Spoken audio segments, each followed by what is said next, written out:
ธุสาธุสาธุบัดนี้วันที่7เดือนมิถุนายนพศ2568เป็นวันที่37ที่ข้าพเจ้านายอัครชัยทาสีรหัส361ขอถวายเสียงสดสาธยายพระสูตรพระปริตรและมนต์ต่างๆถวายเป็นพุทธบูชาธรรมบูชาสังฆบูชาและอาจารยบูชาแด่ครูบาอาจารย์ทั้งหลายขอจิตของข้าพเจ้าจงตั้งมั่นมีสติระลึกได้มีสมาธิจดจ่อในอักขระพยัญชนะในบทสวดมนต์จังต่อเนื่องด้วยเถิดอรหังสัมมาสัมพุทโธภควาพุทธังภควันตังอภิวาเทมิสวากขาโตภควตาธัมโมธัมมังนัมสสามิสุปฏิปันโนภควโตสาวกสังโฆสังฆนามามิ อรหังสัมมาสัมพุทโธสุจิรังปรินพุตโตคุเนหิทาระมาโนธานิปาระมีหิจัตถิสติยะวะชีวังอาหารพุทธังธัมมังสังฆังสรณังคโตปุเชมิรัตตานันตยังธัมมังจารามิสุทินาสมันตาจักกะวะเพสุอัตราคันชันตุเทวตาสัทธมังมุนิราราชสังสุนันตุสังฆังโมขถังสังเคจกาเมจรูเปสิริสิคารตเตจันตะวิเควิมาเนที่เปรักเถจักคาเมตรุวะนะขะเฮเนเคหะวัตถุมหิเขเตกุมมาจยันตุเทวาชราถะระวิสเมยักขะคัมภะนาคาตันติตาสันติเกยังมุนิวะระวะจนังสาธุโวเมสุนันตุธรรมะสวนากโรอยัมวะพันตาธรรมะสวนากโรอยัมวะพันตาธรรมะสวนากโรอยัมวะพันตานะโมตัสสะภะคะวะโตอะระหะโตสัมมาสัมพุทธัสสะนะโมตัสสะภะคะวะโตอะระหะโตสัมมาสัมพุทธัสสะนะโมตัสสะภะคะวะโตอะระหะโตสัมมาสัมพุทธัสสะพุทธังสรณังคัจฉามิธัมมังสรณังคัจฉามิสังฆังสรณังคัจฉามิทุติยมปิพุทธังสรณังคัจฉามิทุติยมปิธัมมังสรณังคัจฉามิทุติยมปิสังฆังสรณังคัจฉามิตติยมปิพุทธังสรณังคัจฉามิตติยมปิธัมมังสรณังคัจฉามิตติยมปีสังฆังสรณังคัจฉามินัตถิเมสรณังอัญญังพุทโธเมสรณังวรังเอตินะสัจจวเชนะสุทีเมโหตุสัพพทานัตถิเมสรณังอัญญังธัมโมเมสรณังวรังเอตินะสัจจวเชนะสุทีเมโหตุสัพพทานัตถิเมสรณังอัญญังสังโฆเมสรณังวรังเอตินะสัจจวเชนะสุทีเมโหตุสัพพทาพุทธังนะเมรัตตภูตะสารีรจิตตังธรรมะนาเมธรรมังนะเมรัตตภูตะวิสุทธิสารังคังเคนะเมรัตตภูตะสูสีรติติเอตังนะเมรติรัตนังละตะนันตะยะวหังสัมมาสัมโมสาริวะตะวัตถุวิเสชะภูตังอัญโยยายุตตะขะนุโยขาวะสัมปะวันตังอาสุมิตยมหิปิตเทวะยะธาตุมติทันเทเอกังวินาตถิตะเรสมะสัมภเวนะโรเกกะทาจิจะจิเรนจะปตุภูตังคัมภีระยานะวิชยังอาติสถังวินโยหิปฏิตะชะเนหิวิสุนวิชันยะรูปังโลกัมหิเกหิจิกทันจุปะรัมพนิยังเกสันจิสิทุวิทิตังคุณากายะตายะนาเมหิเยวะชนะตายะสุวินสุตัมปิสุมุปัจฉตังนะมาสิสุถาปะสาธทานังปัญญติกานะมะสมุตตมะมุตนะกูตังทุกขาปมุญจะนะมุขาสรนังหะตานังปูชาระเหสุปารมังอภิปูชเนยังนิพพานะสัจจิกริยายุปนิสัญญถังสัมมากิเรสมะระโสทะนะสิทธิยาจักสาธุหิอัฏฐกุสะเรหุปะเสวะนิยังปะเนหิจาปิสรนังคมณียะเมวะตัสมาหิตังติรัตนังสารนังขะตัมหะลันติงที่วังคณะเนสุสมัสสะมานาปุเชมะจาปิสาสนังสัปปะสันนะจิตตาตัฐานุปาริจริยาสทารตาจะปุญญนาตถาสเกเตนะสุขีพระเวมุเตเชนะตัสสะจะสทาปิสุวรรณทีโหตุโยเจทธรรมวินัยนะวินยามหิปนาพุนะกุโตโรกุตระพิสมัยโยนิยโนสุปุนังตัสโสปานิสยะจายายะยะธรรมปิโหตุวันถุตเยปาริจิตโตสุปะสาทากโรโยจักภูมามหาโยจักภูมาโมหะมาราปหันโกสามังวะพุทโธสุขโตวิมุตโตมารัสสะปัสสาวินิโมจยันโตปะเปสิขีมังชนะยังวินายังพุทธังวินันตังสินสานามามิโรกัสสะนันทัญจะวินายะกัญจะตันเตหสาเตชยสิทธิโหตุสัพพันตรายาจะวินาสเมนตุธรรมโมชโยโยวิยะสัตต ตัสสะสัทโธเทเสเตโรกัสสะวิสุทธิมังคังนิยานิโกธรรมะทะรัสสถานีสตาวโหสันติกโรสุจินโนธรรมังวรตังศิรสานามามิโมทัปปะทารังอุปสันตทหังสันเตสาเตชยสิทธิโหตุสัพพันตรายาจะวินาสเมตุสธรรมมาเสนาสุขนะตานุโหโยโรกัสสะปะปูปะกิเรชะเสตาสันโตสยังสันตินิโยชโกจักสวากขาตะตัมหังวิธิตังกโรติสังฆังวิเนตังศิรสานามามิพุทธังพุทธังสมาสีรทิถิงตันเตสาเตชยสิทธิโหตุสัพพันตรายาจะวินาสเมตุธรรมนะโมอรหันโตสัมมาสัมพุทธัสสะมเหสิโนนะโมอุปตมะธรรมัสสะสาวกขาตัดเสวะเตนิทะนะโมมหาสังคสาปิวิสุทธสีระทิติโนนะโมโอมาตา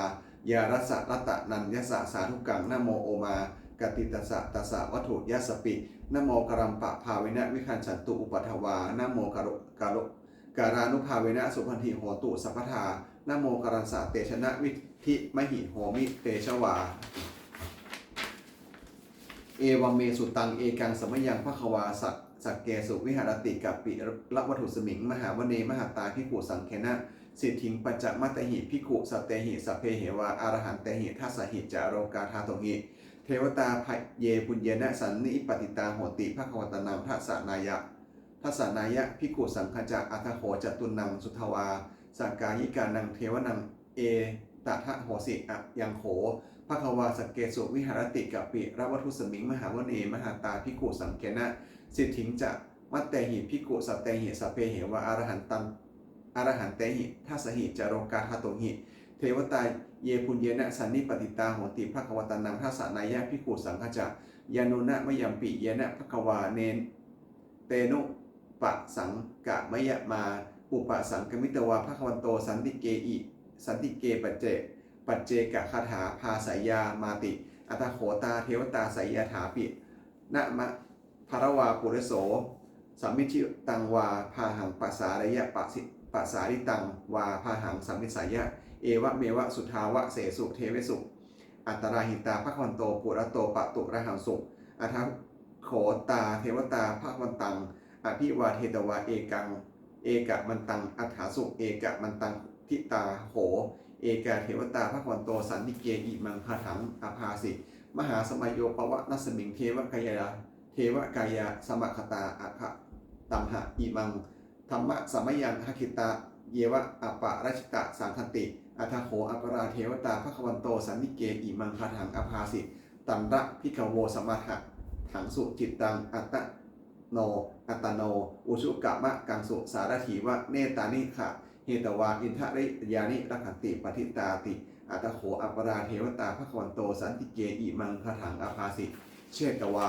สีรังเชตวาปาริขังอินทะขีรังโอหันจะมะเนชาเตจรันติสุทธวิวราจักขุมตาสุทันตาสูนาคาติอัทโขอปราเทวตาภควันโตสันติเกอิมังคาถังอภาสิเยเกจิพุทธังสรนังขตาเสเนตะเสนะเตขมิสันติอ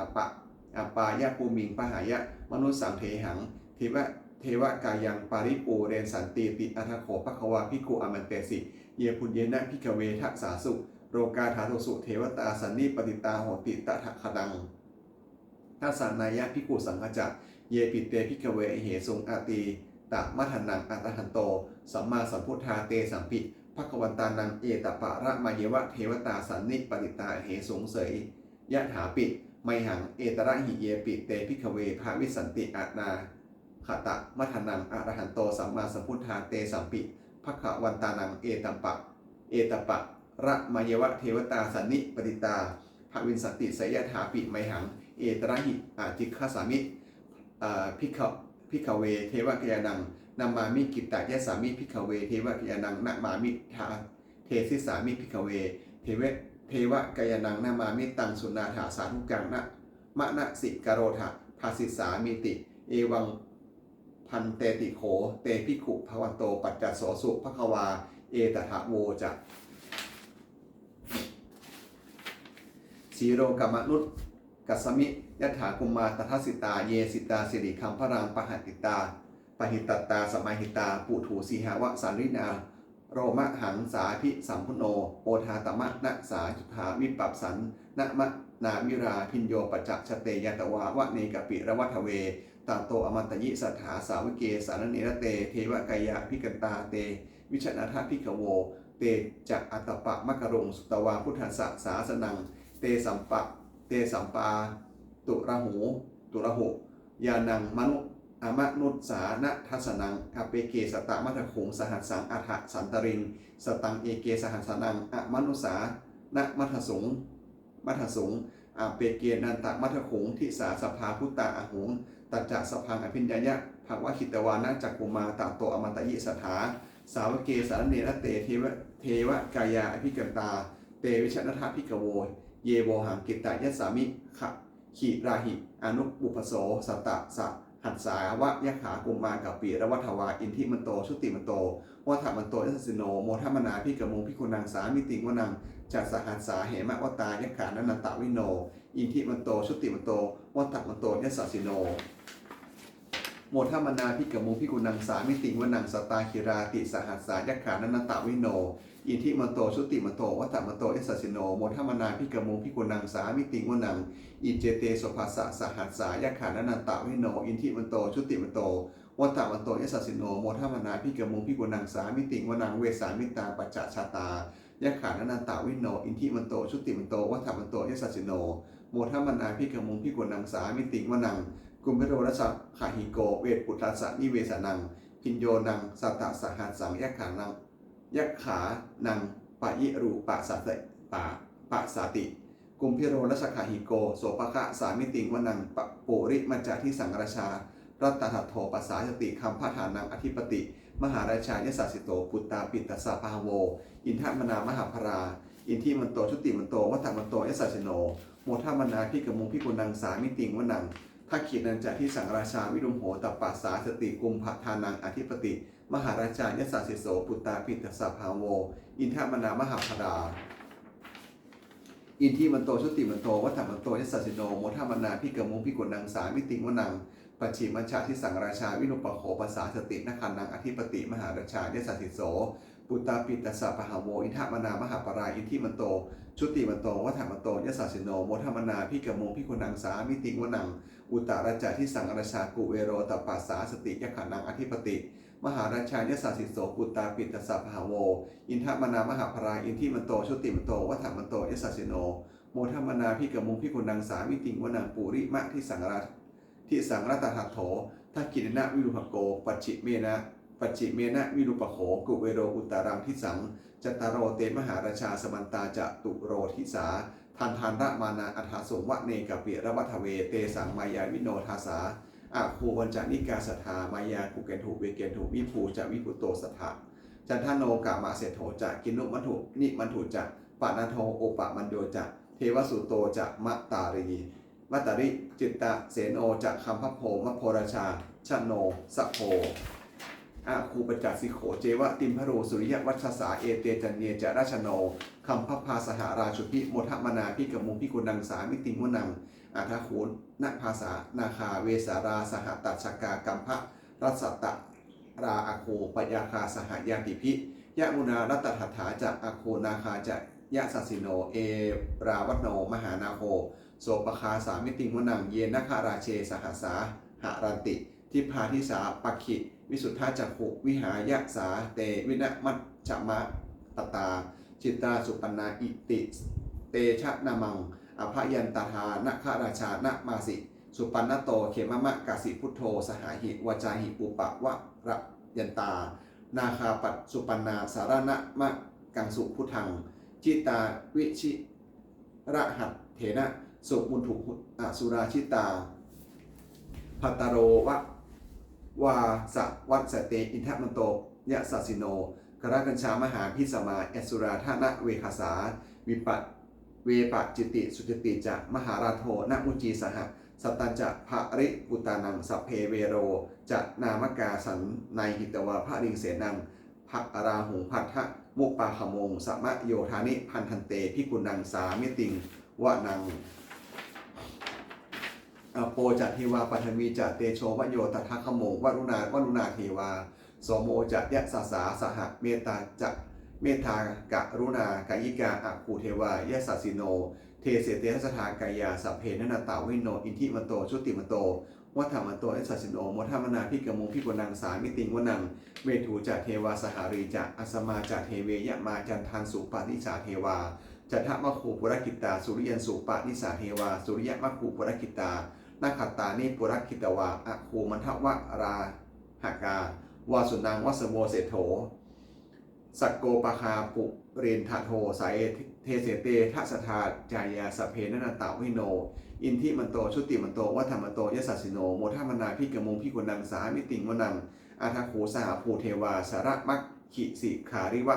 อาริทกาจะโรชาจะอุมมาบุภานิพาสิโนวรุณาสหพัมมาจะอุจตาจะอเนชกา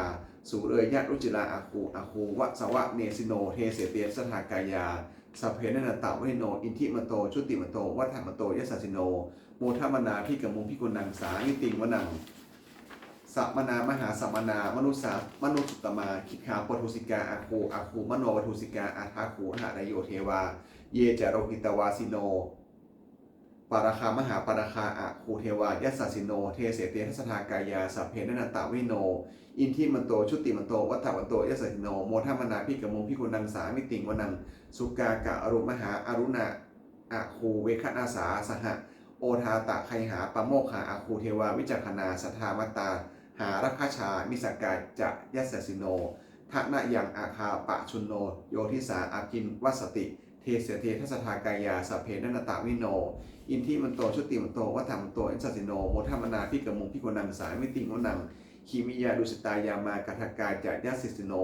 สัพพิตกาละมาเสถาโชตินามาจะอาสวานิมมานรติโนอาคูอัทาคูปารินิมิตาเทเสเตทัสถากายาสัพเพนนาตาวิโนอินทิมันโตชุติมันโตวัฏฐมันโตเอสัสสิโน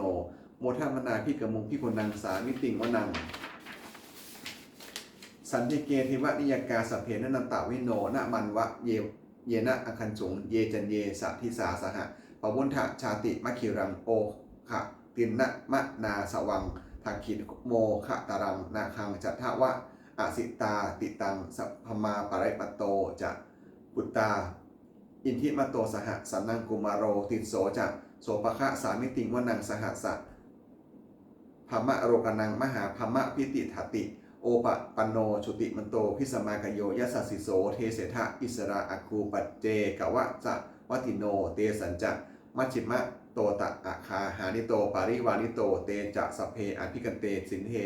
เทเวสภามะเกมระเสนาอภิกามิปัจฉาการหันสะมัทิยังอัฏฐคันทะหะพัทธะทะพันธะทะอาเคนะพันธะมัทถุงโวสมันตาปาริวาเถระมาโวมุจิทะโกจินังอิติตถามหาสีโนกันหะเสนังอเปสายิปนินาตาระมาหันจักสารังกตวนะเพระวังยะถาปวุญสโกเมโขทะนะยันโตสวิชุโกตถาโสปัจจุทาวติสังพุทโธอะสะยังวะเสตัจจะสพังอภิญญยะภควคิตวานะจักขุมาตโตอมันตยิสัทธาสาวเกสารเนรเตมรณะเสนาอภิกันตาเตวิชนะทะพิขโวเตจะอัตตปะมะกรุงสุตวาพุทธันสสาสนังวิตะราเคหิปะกมงเนสังโรวัมปิอิชายุงสัพเพวิชตะวิชิตะสังคมาพายาติตายัสสสิโนโมทันติสหภูเตหิสาวกาเตชะเนสุตาติอะเสวนาจะพรนังปฏิตานันจะเสวนาปุชาจะปุชานียานังไอตัมมังคณมุตตมังปุปะติรูปะเถสวะโสจะอุเพจกตะบุญญาตาอัตตสัมมาปณิธิจะเอตัมมังคณมุตตมังพาหุงสัจจะสิปัญจวินโยจักสุสีสกิโนสุภาสิตาจะยาวจาเอตัมมังคณมุตตมังมาตาปิตุอุปทานังปุตตะทารัสสังคโหอนากุราจกรรมมตาเอตัมมังคณมุตตมังทานันจะธรรมจาริยาจะยานะกันนันจะสังฆโหอนะวัชชานิกัมมานิเอตัมมังครมุตตมังอารติวิรติปาปามัชชิปานาจะสัญญโมโอปะมาโทจะธรรมเมสุเอตัมมังครมุตตมังคารโวจะนิวโตจะสันตุถิจะกตัญญูตากะเรธรรมะสาวนังเอตัมมังครมุตตมังข ขันธีจะโสวะจัสสตาสมะนานันจะทัสสนังการันเตกะระกาเลนะธรรมะสากัญชาเอตัมมังคณมุตตมังตาโปจะภามะจริยันจะอริยะฉันสัจจานะทัสสนังนิพพานะสันติการิยาจะเอตัมมังคณมุตตมังพุทธันสาโรกะธรรมเมหิจิตตังยสนะกัมปติโอสากังวิรชังเขมังเอตัมมังคณมุตตมังเอตาทิสานิกตวานะสัมพันธะมะปะราชิตาสัมพันธะ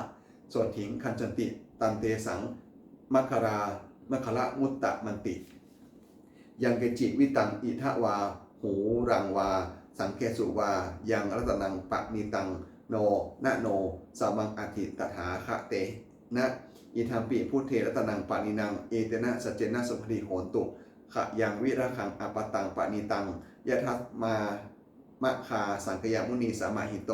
นะเตนะธรรมาธรรมีนะสมันติกินจิอิทัมปิธรรมีรัตนังปะนีตังเอเตนะสัจเจนะสุภดีโหนตุยังพุทธเศรษโธปาริวันนะยีสุจิงสมาธินานันตาริกัญญะมาหุสมาธินาเตนะสมัยสะโมนะวัชติอิทัมปิธรรมเมรัตนังปานิตังเอเตนะสัจเจนะสุปฏิโหตุเยปุคราอัฏฐชะตังปัสสัทธาจตาริเอตานิปุคานิโหติเตทุกทักขินายาสุขตัสสาสาวกาเอเตสุทินานิมหาภรานิอีทัมปิสังเขตนังปะนินังเอเตนะสัจเจนะสุพันธิโหตุเยสุปยุตตามนาสาหับเถนะนิกามิโนโหตมะสานัมหิสาสะนัมหิเตปฏิปตาอะมะตังวิคันหะรัฐถามุฐานิพึนติงพุชะมานาอิทัมปิสังเขตนังปะนินังเอเตนะสัจเจนะสุพันธิโหตุขีนังปุรนังนะวังนัตถิสัมภวังวิ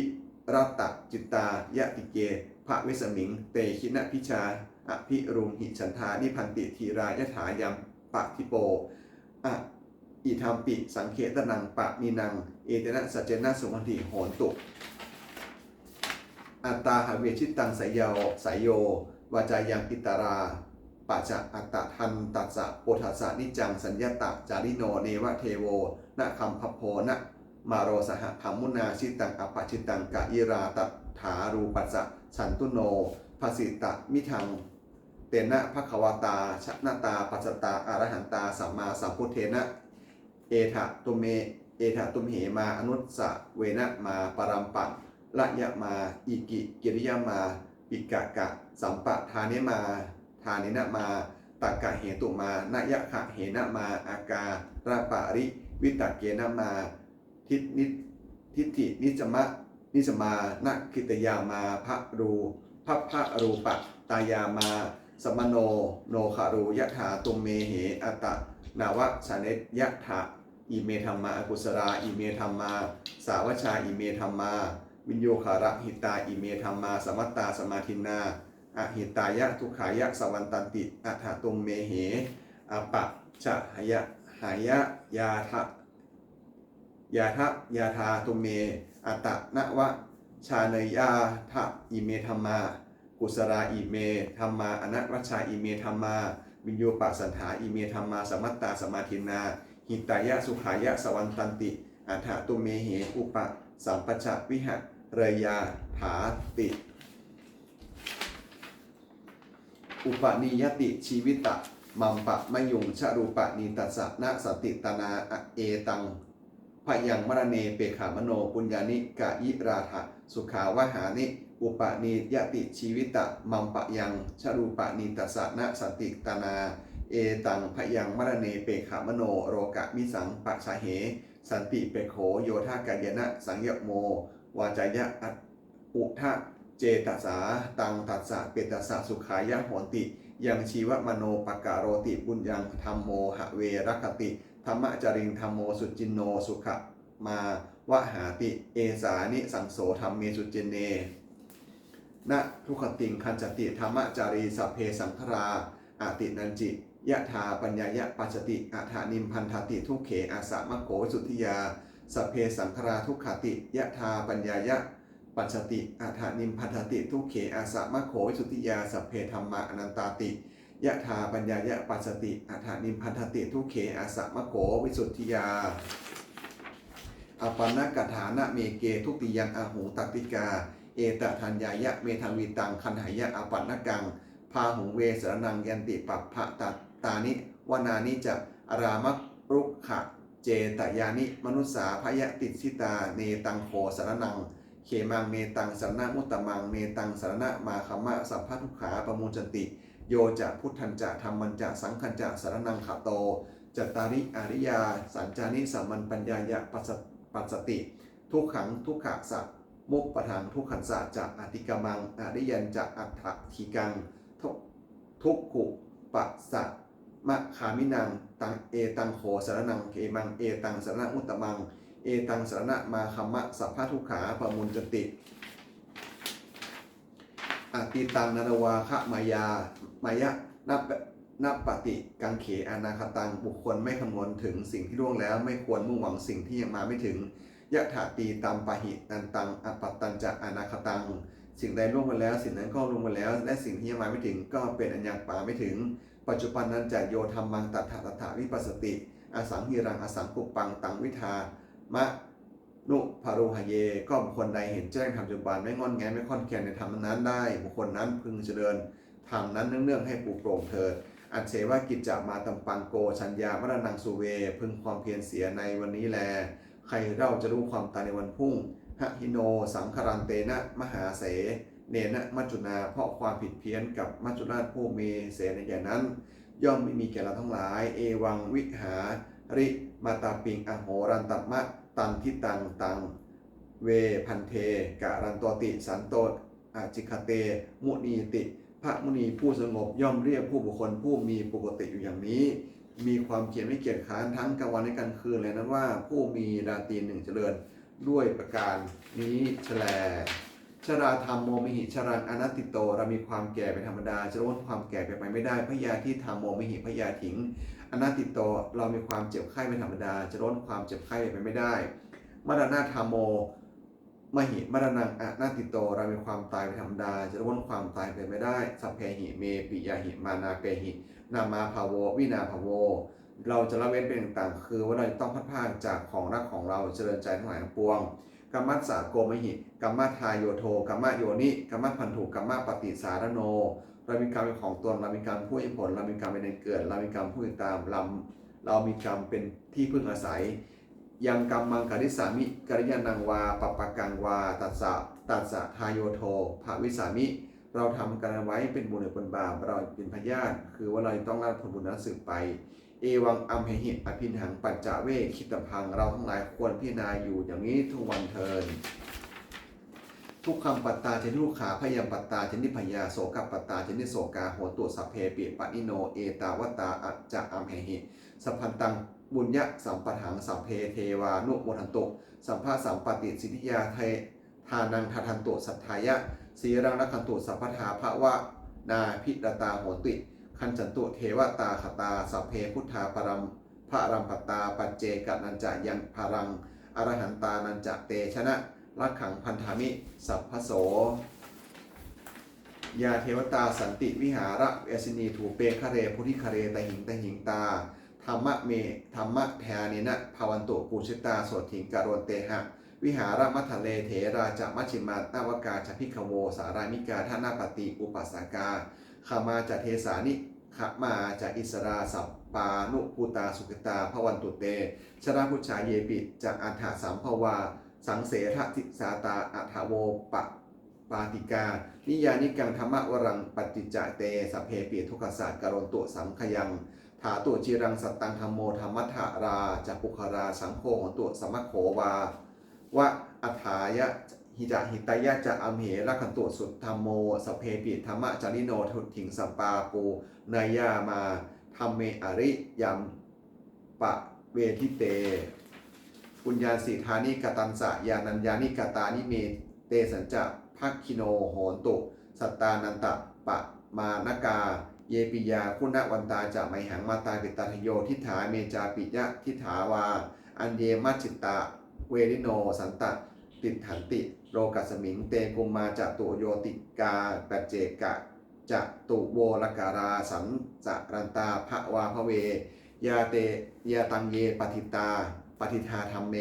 อนุโมทันตุเตชะยังเยจิมังนัปปะชานันติ เทวาเตสังนิเวทายุง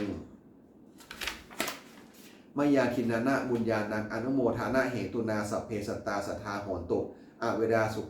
สุขะชีมโนเขปะเข